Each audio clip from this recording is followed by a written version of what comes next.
প্রতিদিনের মতো আজও সকাল ৯টার কিছু পরে সচিবালয়ে মন্ত্রিপরিষদ কার্যালয়ে অফিস করেন প্রধানমন্ত্রী তারেক রহমান। কর্মদিবসের শুরুতেই সুদসহ কৃষিঋণ মওকুফের বিষয়ে মন্ত্রিপরিষদের এক বৈঠকে অংশ নেন তারেক রহমান।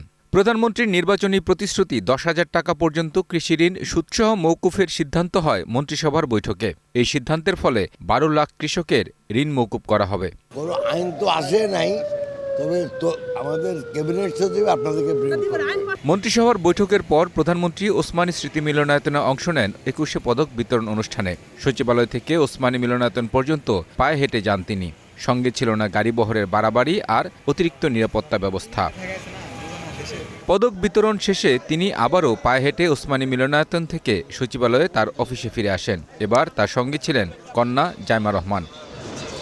এদিকে নৌ পরিবহন মন্ত্রণালয়ের সংবাদ সম্মেলনে মন্ত্রী রবিউল আলম বলেন, চাঁদাবাজি নিয়ন্ত্রণ করা সম্ভব হলেও চাঁদা নিয়ন্ত্রণ সম্ভব নয়।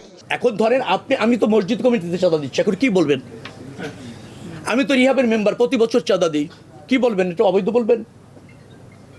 আমি জাতীয় নির্বাহী কমিটির মেম্বার, আমার পার্টিকে একটা নির্ধারণ করা আছে চাঁদা দিতে হয় বছরে এই কয়টা টাকা, অল্প কয়টা টাকা। আপনি কি অবৈধ বলবেন? আপনি অবৈধ বলে বলতে পারেন, আমি তো আপনাকে জড়িত করতে পারবো না। মন্ত্রী জানান, আসন্ন ঈদ যাত্রা নির্বিঘ্ন করতে সরকার সব ধরনের প্রস্তুতি সম্পন্ন করেছে। আমি তো বলছি না, আমি বলছি ট্রাক মালিক সমিতি তাদের কল্যাণে কামরুল হাসান, গ্রিন নিউজ, ঢাকা।